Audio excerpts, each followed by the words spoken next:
Crusta este perfect audio. Chicken leg piece. நீங்க ஒரு chicken leg piece லவர்னா டெஃபினட்டா அது எலும்பு வரைக்கும் ப்ராப்பரா குக் ஆயிருக்கான்னு நீங்க பாத்துக்கணும். வெளியிலயோ வீட்லயோ சாப்பிடும் போது சிம்பிள் விஷயங்களால நீங்க சிக்காகாம இருக்கணும்னு நினைச்சீங்கன்னா ஃபாலோ தட்டிக்கோங்க. Ciocănele de pui, 30 de secunde. இங்க ஃப்ரை பண்றாங்க பாருங்க.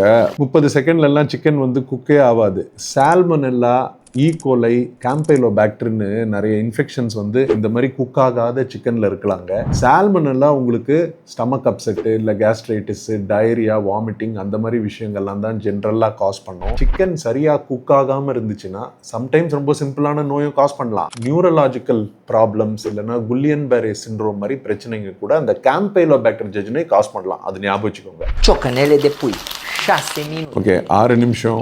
6 நிமிஷத்துலயும் ஃபுல்லா குக் ஆகாதுன்னு நினைக்கிறேன் இந்த ஸ்பீடுக்கு. ஸோ என் பாயிண்ட் என்னன்னா, எப்பவுமே லெக் பீஸ் நீங்க வெளியில எஸ்பெஷலி சாப்பிட்றீங்க, அந்த தந்தூரி இல்ல கிரில் ஏதாவது சாப்பிட்றீங்கன்னா, ஏதாவது பிங்கா இருக்கு இல்லைன்னா உங்களுக்கு அந்த கன்சிஸ்டன்சி சரியா படலன்னா அந்த சிக்கன் லெக் பீஸை ரிட்டர்ன் பண்ணிருங்க, இல்ல சாப்பிடாதீங்க. அதுவும் இங்க அருமையா போடுறான் பாருங்க, ஃபுல்லா குக்கான லெக் பீஸ் எப்படி இருக்கணும்னு. இது வரைக்கும் உங்களுக்கு எங்கேயாவது சிக்கன் லெக் பீஸ் சரியா குக் பண்ணாம சர்வ் பண்ணிருக்காங்களா இல்லையான்னு கீழே கமெண்ட்ஸ்ல போடுங்க.